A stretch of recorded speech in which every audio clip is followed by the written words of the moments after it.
heart of what we do in social services is a purpose-driven approach to provide effective, meaningful care born from a desire to promote healing from the moment we connect with those we serve.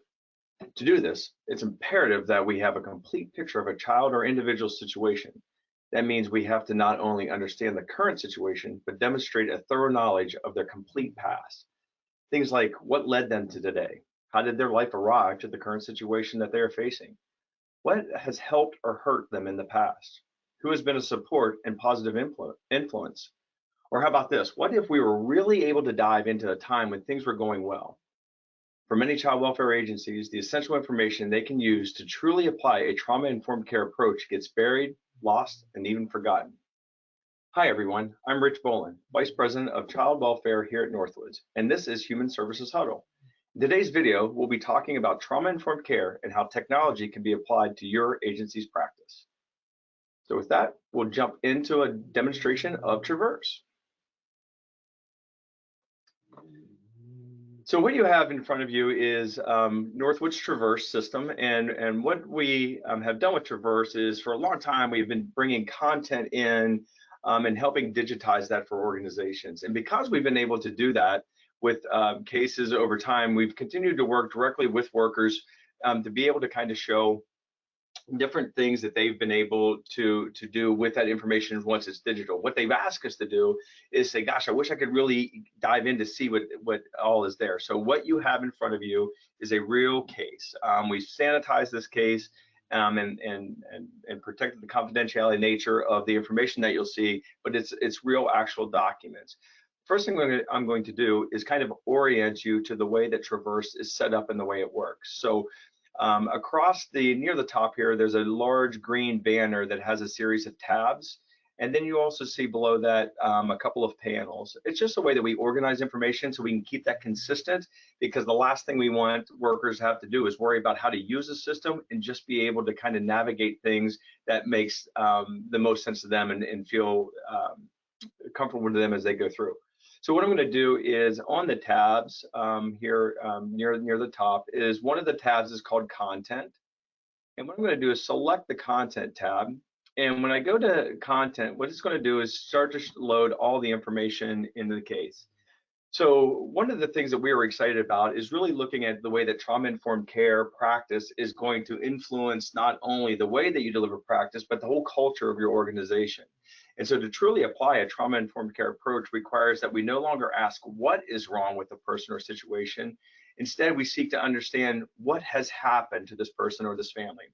So how is it that we're able to fully appreciate an entire family's history when we look at, in this case, for example, there is 711 items. Now, you know as well as I do that those 711 items mean that that's not just one page. Those are usually multiple pages, some of those being 30 or 40 pages long, but there's 711 unique content items.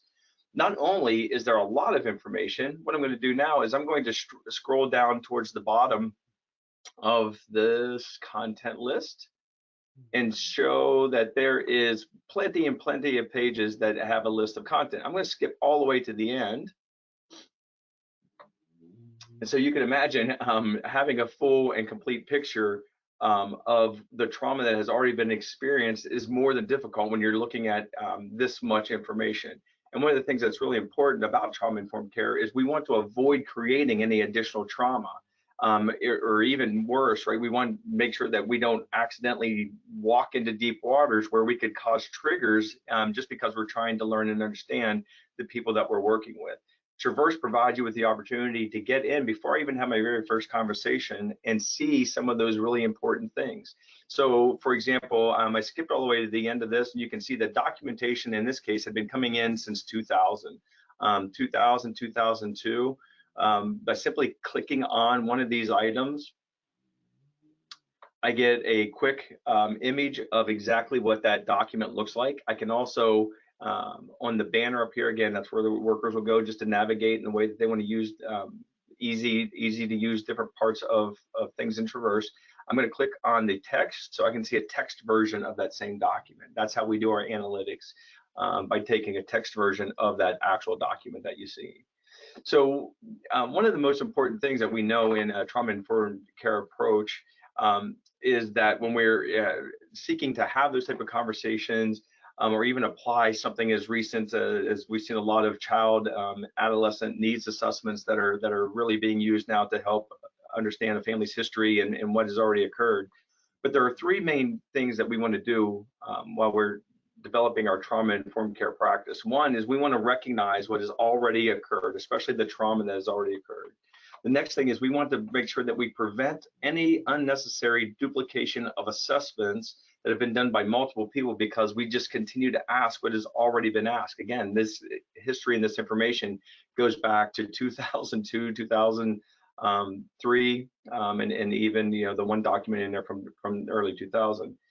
The last thing that we'll do with this trauma-informed care information, I'm going to clear my filters to get back to the main part here, is we want this to inform our decision making, so we can go forward by appreciating the past. So anything that we want to be able to do is we're going to be able to kind of take that information and say, hey, the family has already experienced this. I don't have to ask them that again. They've already tried these type of things. And so I want to recommend something different going forward. Right? And more importantly, I want to empower them to be involved in what works, what are the things that we can use. So what I'm going to do now is I'm going to show you a quick text search in this, what we call our content search bar. And so now that I've clicked into the content search bar, what I'm able to do with this is do a character for character match. So there's things that are in this case that common forms that I would have completed, or other systems like a case management system, where it would ask me a very specific question and I would have typed a very specific answer. What this search bar does is says, hey, anything that's out there, anything that has come into this case, worker, if you're interested in searching whatever you want, we can help find that for you, because Traverse has already read this entire case file. So because I'm working in a trauma-informed care way, what I'm going to do is find out, when have there been things in this case for this family where someone may have been hurt or felt hurt or experienced hurt. So I'm just going to type in the term hurt, and let's see what happens. I can either hit enter or click the little magnifying glass to say find that for me. And what we're able to see right away is that every document in this case, or every page within every document that is in this case where the term hurt surfaced, Traverse has gone through and highlighted that for the worker. So I can go through, whether it's on my signs of safety, safety mapping form, or whether it's any of these other documents. These came from outside service providers, from a legal background check, from the education system. These weren't all just forms that I did or my agency did or other staff that have been involved in this case. That these came from other places. That gives me insight to who has already asked this family question, who has already explored these things with them. So now what I'm going to do is say, hey, I see that hurt has been mentioned. And in one of the referrals, I can see, I get a little snippet here. So what I'm looking at now is on the second document that says referral for services, there's a little snippet under it that says Jenny says it really hurt and that he probably pulled some hair out, but that just gives me a quick snippet of saying, hey, I wonder what happened. All I need to do is click on that document type, and I might automatically see a text version of that document. Again, I can toggle over to see the actual document. What stands out to me about this is over here on the right, where I see my scroll bar, I can see that this term is mentioned near the end of this actual document. And in fact, under results on this bar, it says that hurt is only mentioned one time in this entire document. I can look at the context around this sentence, or the term hurt, and see the sentences that talk about more than just a single hurt, that there was actual yelling, there was spitting. This has happened more than one occasion. It happened 8 months ago. All of these things are what we want to do is in a trauma-informed care practice. I have an understanding now that this isn't the one time. It's not just this referral. This has happened in the past. In fact, we've documented it in the past. So we've already asked this child and this family about these things. We documented it. I don't want to go out and ask them the same thing again. I should already know what they've talked about. So just in a simple text search, finding something like this, I've already been able to, one, recognize what has happened. Two, I've been able to avoid re-traumatizing the child by asking them to repeat a history. And now I know where I might want to begin in actually providing services to this family. So what I'm going to do now is close this out. And I'm going to slide over to what on our tabs again on the screen bar. I'm going to slide over to what we refer to as insights. So now that I'm on the Insights tab, I'm going to go ahead and close these filters very quickly so I can talk a little bit about what Insights is doing. So what the Insights tab does is said, hey, listen, since we've read everything, different than the text search where we found exactly what you were looking for, what Insights says is we've taken the best practice strategies, we've looked at trauma-informed care, we looked at adverse childhood experiences, we looked at a number of different evidence-based models and practice models to inform when Traverse is reading this, can it apply some contextual sense to what it is reading. Again, it doesn't give you the answer, but it says, hey, I'm going to surface this for you, and you determine whether or not this is helps you answer a question that you might be looking for. So for example, I'm going to slide over into my filters. On this panel on the left-hand side, we refer to these as filters. I'm going to open up protective factors as an example. And I can see under protective factors, Traverse says, listen, in the terms of concrete supports or knowledge of parenting, resilience, social connections, emotional competence, those type of things, it has found actual terminology within the case record that applies to these protective factors. What I want to do with this is, since I already know that, gosh, I'm not going to ask Jenny and her family about domestic violence and all those type of things. I already have an understanding of that. So the next thing I would want to do is say, hey, how can we help? What do you guys see as a need? So what's going to help me is to make sure I have an understanding of what have they already been through? What have they already experienced? What have they have done that's been successful? What have they been referred to or experienced that has not been successful? So what I'm going to do is let's click on concrete supports in times of need. By selecting the supports, I'm now given every document in this case where they have a term, and you can see underneath the type of document or content, it tells me what terms are found within that document that actually support a support in time of need.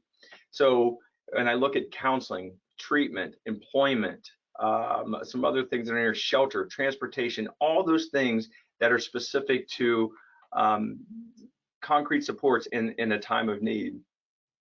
What I'll go ahead and do is just, let's take this first one, since it comes from an external provider, a substance abuse monitoring program, and they mentioned counseling. So I'm not going to go to the family and say, hey, why don't we do a case plan and set you up with some counseling? It looks like this has been mentioned before in the case. So let's take a look and see what that is.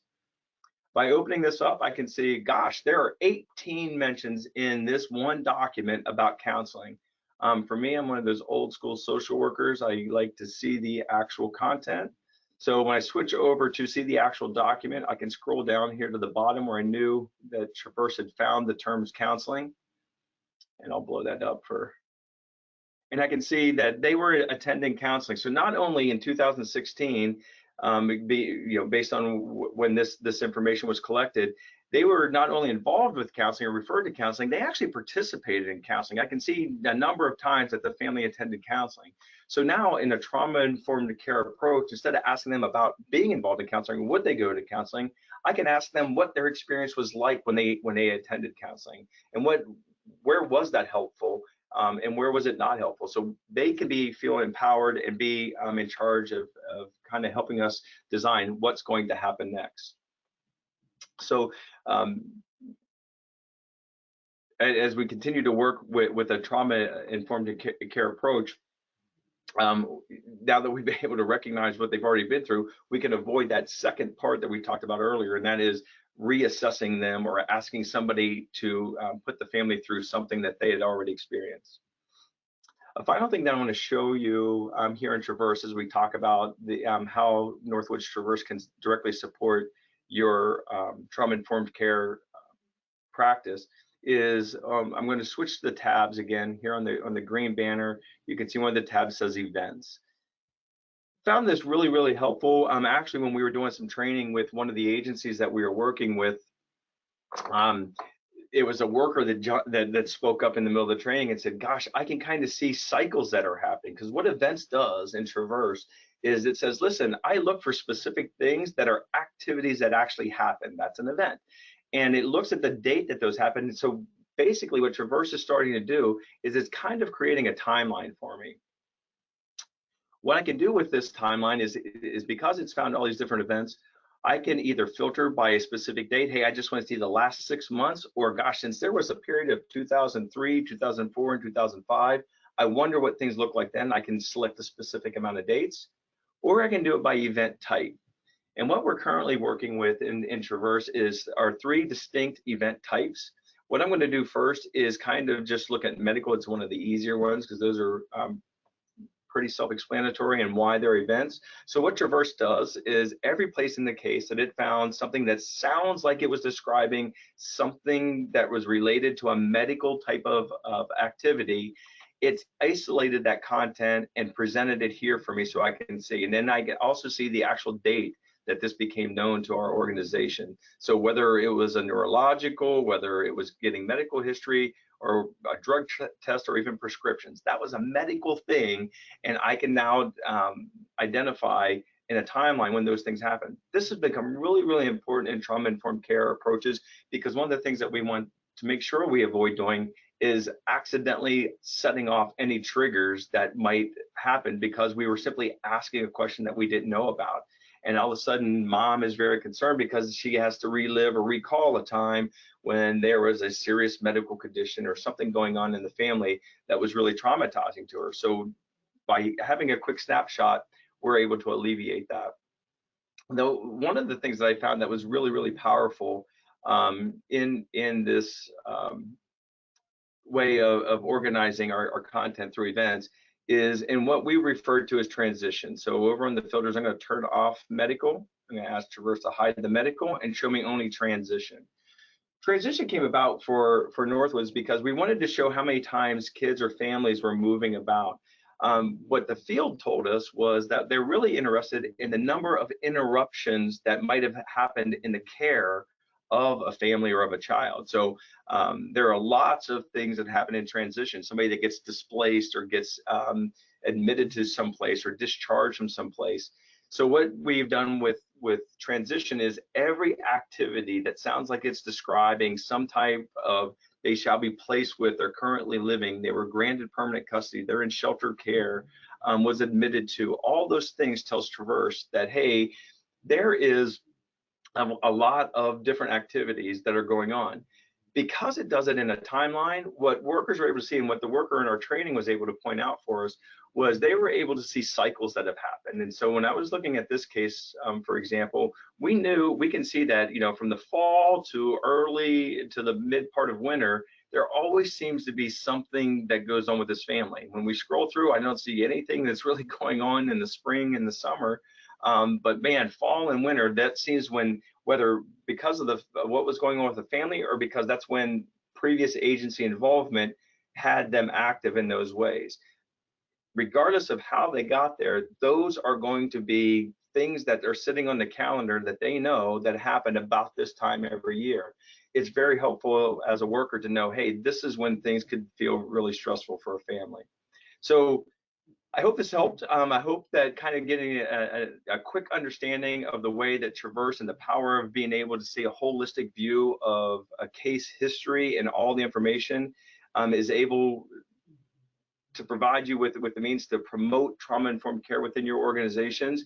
One, because I think this goes a long way to helping build trust with the family. Imagine if you're able to quickly understand all their past trauma, and you had an efficient way to digest all of this history and really know where the landmines might be as you go out and meet with that family. Imagine how empowered a family would feel and recognize the support that you're there to offer when you're able to present them with this type of background and knowledge. What we've seen happen is when that really takes place, the collaboration between families and those that are there to help work with them has been just amazing, and really seen some amazing results, especially in terms of how that leads to meaningful outcomes. So hopefully this has been helpful. I encourage you to reach out, talk to us a little bit more about the way Traverse is being used in different ways, anywhere from trauma-informed care to permanency and all of those good things. Really appreciate the time to be able to show you a little bit about Traverse, and especially as it relates to trauma-informed care. My name is Rich Boland, and thanks for tuning in to today's Northwoods Human Services Huddle.